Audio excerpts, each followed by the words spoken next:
हंसने का अभ्यास, प्रसन्न रहने का अभ्यास, सारी जिंदगी अभ्यास पर टिकी हुई है। और जिस चीज का अभ्यास करते हो उसके धीरे धीरे तुम वैज्ञानिक हो जाते हो, मर्मज्ञ हो जाते हो, विशेषज्ञ हो जाते हो। इसलिए अभ्यास करो। आप आर्गन बजाते हो, हारमोनियम बजाते हो, यदि निरंतर अभ्यास करोगे, कंटिन्यू प्रैक्टिस चालू रहेगी, तो एक दिन तुम बहुत अच्छा आर्गन बजाओगे, बहुत सुंदर बजाओगे। लेकिन लगन आपकी होना चाहिए, लगन में मगन हो जाओ। जिसकी लगन नहीं है वो कुछ कहीं सफल नहीं होगा। महिलाओं को भी लगन से काम करना चाहिए। जिस महिला की लगन लगी है, ससुराल में लगन लग गई, तो ससुराल की उन्नत शुरू हो जाती है। वो महिला जब खाली होती है तो पुराने कपड़ों की गुदड़ी बना देती है, और जिसकी लगन नहीं लगी है वो नई रजाई को भी खाट के नीचे डाल देती है, उसी पर पांव रोन देती है, क्योंकि उसको प्रेम नहीं है ससुराल से। और जहाँ प्रेम नहीं होता है वहाँ तुम ध्यान नहीं देते हो, ख्याल नहीं करते हो। इसलिए प्रेम पैदा करो अंदर। ससुराल में जाना और आना, लौटना, घूमना, और पति मिले, दुर्गति मिली, सदगति मिली, ये सब जब तक ससुराल में प्रेम नहीं होगा तुम्हारी लगन नहीं लगेगी। और लगन नहीं लगेगी, ससुराल कबाड़ खाना होती चली जाएगी। फिर तुम चिल्लाती रहो कि ससुराल में कुछ नहीं है, यहाँ गरीबी बहुत है। फिर खूब प्रवचन देती रहो, तुम्हारे प्रवचन का कोई असर नहीं। कितने साधु बहुत बेईमान होते हैं, वो गुरु के पास आते हैं, कहते हैं इस आश्रम में कुछ नहीं है, इस आश्रम में कमरे नहीं हैं, पकौड़ी बेचते रहते हैं, इस आश्रम में व्यवस्था ठीक नहीं है, ये आश्रम अच्छा नहीं है, नाकम बोलते हैं। मैं कहता हूँ नाक में मत बोल, झाड़ू उठा, सफाई कर, स्वर्ग हो जाएगा। कुदाल उठा, गुड़ाई कर, फूल खिल जाएंगे। कामचोर कहीं का बेईमान हराम का खाना चाहता है, लंगोटा बांध के आया है, टाइट लंगोटा बांध और काम कर। नाक में मत बोल कुछ नहीं है इस आश्रम में, ऐसे क्यों बोलते हो? जो नहीं है वो हम करके दिखाएंगे, यहाँ पर जो कमी है उसको पूरा करेंगे, ये अंदर तमन्ना होना चाहिए। मैं जब आश्रम आया कोई गाड़ी चलने के लिए नहीं थी, साइकिल की मारामारी थी। जिस आश्रम में मैं, एक नई साइकिल थी, दो पुरानी थी। हर आदमी नई पर बैठना चाहता था। एक नई ले गया, दो पुरानी है, तो बाकी लोग कहते थे नई वाली वापस आ जाए तो जाऊंगा। मैंने कहा ये सब कमंगड़ लोग हैं। अरे नई पुरानी का छोड़ झंझट, पुरानी बैठ ले, काम कर। तो साइकिल है, कार आ जाएगी। और नई के चक्कर में तू बैठा है और खरीदने वाला जो है उसका बजट फेल बता रहा है, तो तू टेंशन क्यों लेता है? इतना बजट बढ़ा दो कि सब साइकिल नई ले लो, पुरानी ले लो, जो जरूरत ले लो, नहीं जरूरत तो कुछ भी नहीं लेना चाहिए। बिना जरूरत का सामान खरीदने वाले लोग हमेशा टेंशन प्राप्त करते हैं। अनावश्यक सामान खरीद कर जो घर में भर देते हैं उनको खुद घर में सोने की जगह नहीं रह जाती है। इसलिए निवेदन करूंगा, बाजार में कितना चमक दमक का सामान बिक रहा हो कभी मत खरीदिए, जो जरूरत है उसको लीजिए। अनावश्यक मोटरसाइकिल भी मत लीजिए। आजकल के फैशन के युग में नवयुवक सब बुलेट मोटरसाइकिल ले रहे हैं, 2.5 लाख की, 3-3 लाख की, जिसका पेट्रोल का माइलेज बस 25 किलोमीटर 1 लीटर। अब वो कितना खा रही मोटरसाइकिल? 4 रुपये प्रति किलोमीटर खा रही।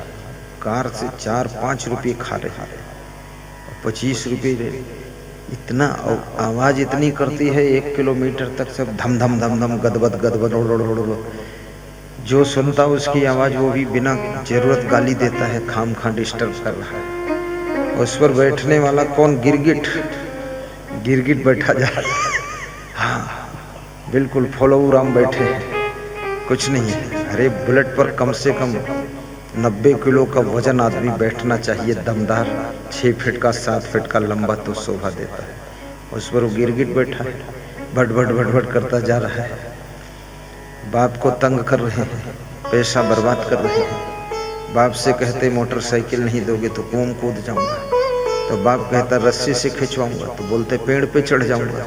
बाप कहता अरस कटवा दूंगा, तो बोलते जहर खा लूंगा, तो बाप कहता उल्टी करा दूंगा। अरे मूर्ख, ये नौटंकी मत कर, माँ बाप को परेशान मत कर। मोटरसाइकिल में क्या सुख है? मुझे तो सबसे ज्यादा सुख पैदल में लगता है। डेली 4 किलोमीटर 5 किलोमीटर सुबह पैदल जाता हूँ। बहुत जरूरी है, इसलिए गाड़ी में बैठता हूँ। एक गाड़ी में बैठने का मन नहीं होता है, और गाड़ी में बैठने से कोई सुख भी नहीं। पैदल चलने में व्यायाम होता है, डाइजेशन सही होता है, नींद अच्छी आती है। आजकल लोगों को नींद कम क्यों आती है? पैदल कम चलते हैं लोग। महिलाओं को बहुत कम नींद आती है। जो पैदल नहीं चलेगा उसको नींद नहीं आएगी। आप देखिए जितने जानवर हैं वो सड़क किनारे सो जाते हैं। न गद्दा है, न बेडरूम है, न बिछौना है, न मच्छरदानी है, न पंखा कूलर है। कहीं भी जानवर पशु पक्षी सो जाते हैं, क्योंकि वो पैदल ही चलते हैं, तो उनको नींद खूब आती है, एक्सरसाइज होता है। 5 किलोमीटर पैदल चलना डेली अनिवार्य है। चाहे गृहस्थ हो चाहे संत हो, यदि स्वस्थ रहना चाहते हो कम से कम 5 किलोमीटर, अधिक से अधिक 7-8 किलोमीटर। 7-8 किलोमीटर से ज़्यादा पैदल चलोगे तो जल्दी बुढ़ापा आ जाएगा, और 3 किलोमीटर से कम पैदल चलोगे तो जिंदगी भर रोगी रहोगे, बीमार रहोगे। डॉक्टर के यहाँ पैसा दे देकर आओगे और तुम कंगाल हो जाओगे, और रोज कांखते रहोगे, यहाँ दर्द वहाँ दर्द, दुनिया भर का बवाल बनाते रहोगे। अभी जामफल आ रहा है, भोजन के बाद जामफल खा लीजिए। आधा केला एक खा लीजिए, थोड़ा पपीता खा लीजिए। ऐसा नहीं कि 10 जामफल खाओ, एक नमक के साथ। खाली जामफल हजम नहीं होता, नमक, तगड़ा नमक होना चाहिए, उसमें मिर्च मसाला डाल के, जो जामफल को एकदम रबड़ी बना दे जाकर। ये सबका संगम होता है। अजवाइन के साथ घुइयां, घुइयां में अजवाइन पड़ती है, कोचई क्या बोलते, जो बोलते वो इसके साथ हजम होती है। कटहल चावल के साथ हजम होता है। कटहल के ऊपर दूध पी लोगे, 2 दिन तक कटहल पेट में चिपक जाएगा जाकर। कटहल की सब्जी खाकर दूध मत पीना। खाना पीना भी सीखो, स्वस्थ रहो। पहली चुनौती है शरीर को स्वस्थ रखना। और ये भूत प्रेत चुड़ैल मरही मशान, इसका नाटक मत करो फालतू। ये सब झूठ बातें हैं। महिलाओं के ऊपर चुड़ैलें बहुत लगती है, पता नहीं इनका चुड़ैलों से क्या रिश्तेदारी है। पूर्व जन्म की इनकी समधि नहीं लग रहा है। साथ में बियाई जी सब उसे फालतू। कोई भूत प्रेत होता नहीं है। इस आदिवासी क्षेत्र में बहुत ज्यादा अंधविश्वास फैला हुआ है, बहुत आडंबर फैला हुआ है। घर घर में औरतें सब ड्रामा करती रहती हैं, झूमती रहती है, गिर पड़ती है। उसका पति उसको लादे लादे रामडोल लेकर डॉक्टर के यहाँ घूमता रहता है। सब झाड़ू बुहारू करता रहता है कि चलो कुछ नाउत वैद्य कर दे, कोई जंतर मंतर वाला कुछ कर दे। इसलिए हमारे देश में बहुत से साधु भी ठगई का काम करता है।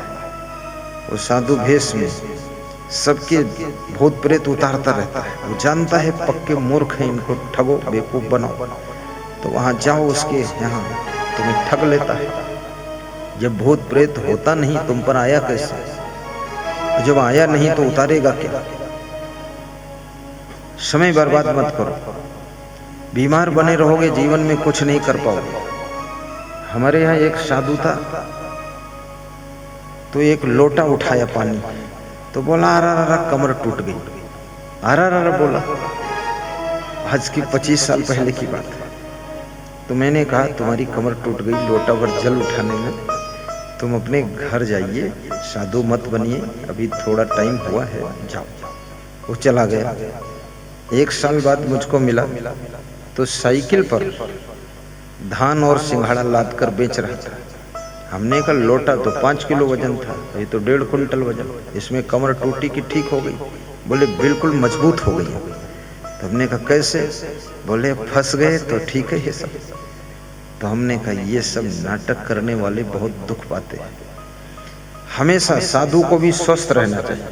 बहुत रोगी दोखी साधु, बड़ा सुखड़ा सुखड़ू साधु, एकदम ऐसे कमजोर साधु घूम रहा है, ठीक से आंधी आ जाए तो उसमें उड़ जाएगा, कहीं दौड़ना पड़ जाए तो दौड़ भी नहीं पाएगा।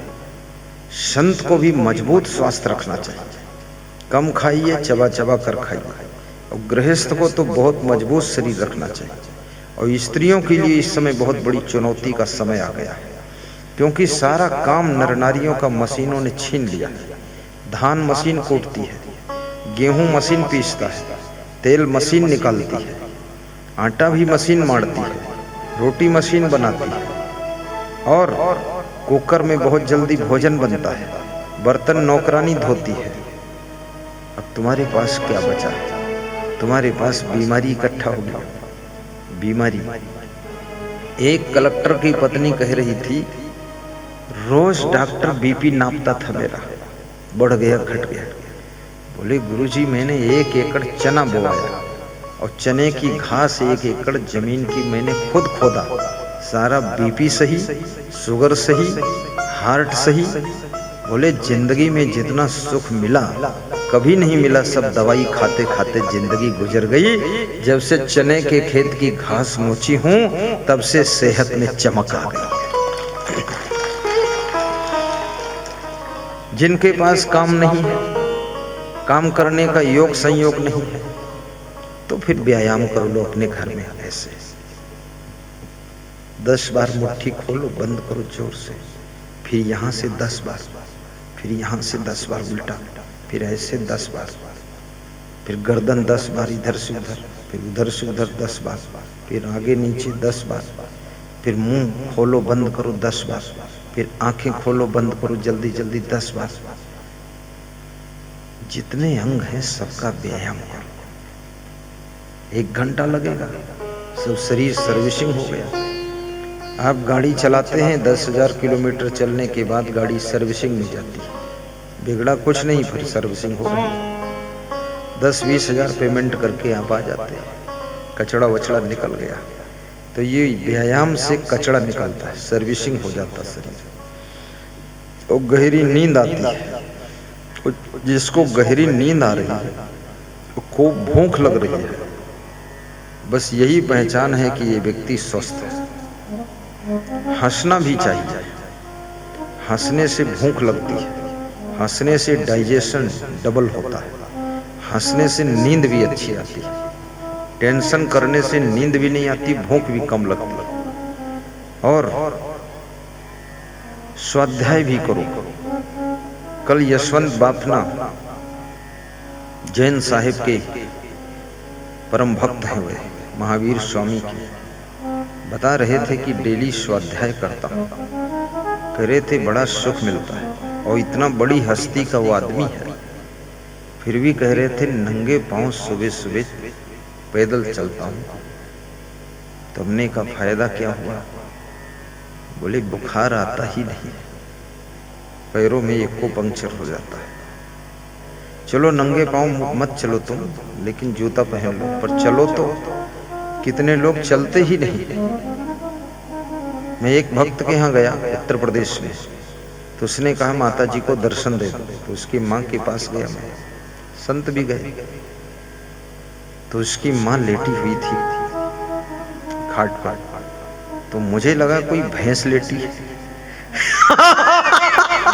बहुत मोटी थी, ये व्यास गादी जितनी चौड़ी इतना, और ऊपर को भी बहुत मोटी, और लेटी, एसी चल रहा, कूलर चल रहा, पंखा चल रहा, और उसकी माँ एकदम काली काली हो गई और सब चेहरा फूल गया, इतना मोटा चेहरा। हमने कही तो पूरी भूतिन है। कितने दिनों से? बोले 20 साल से। तो मैंने कहा इसको उठाकर धूप में डाल दो खाट। धूप कब से नहीं लगी? बोले 20 साल से धूप नहीं लगी। जिसके शरीर में धूप बिल्कुल नहीं लगेगी उसका शरीर सब फूल जाएगा, भब्बड़ हो जाएगा, काला काला हो जाएगा। ये सूरज जैसे चमकता है, इसकी किरणें जहां जहां पड़ जाएंगी आपकी त्वचा को चमका देगी। सूरज की रोशनी जीवन दायिनी है। सूर्य कोई साधारण चीज नहीं है, जीवन को ऊर्जा देता है। ये वायुमंडल की खुली हवा, अरे ये तो जीवनदायिनी हवा है। सुबह की हवा 1000 रोगों की दवा। तो हमने कहा एसी पूरा बंद कर दो, हटा दो, कूलर हटा दो, हल्का पंखा चलाओ। और इतना ये रजाई क्यों ओढ़ा है दिन में, और ये इतना एसी भी चला रही है और रजाई भी ओढ़ रही है। बोले 1 मिनट एसी बन जाए तो माता जी बहुत गाली देती है, और धूप में कहता हूं तो बहुत नाराज होती है। तो हमने कहा तो क्या इनको आशीर्वाद देना है, तो हमने उसको मर जाने का आशीर्वाद दे दिया।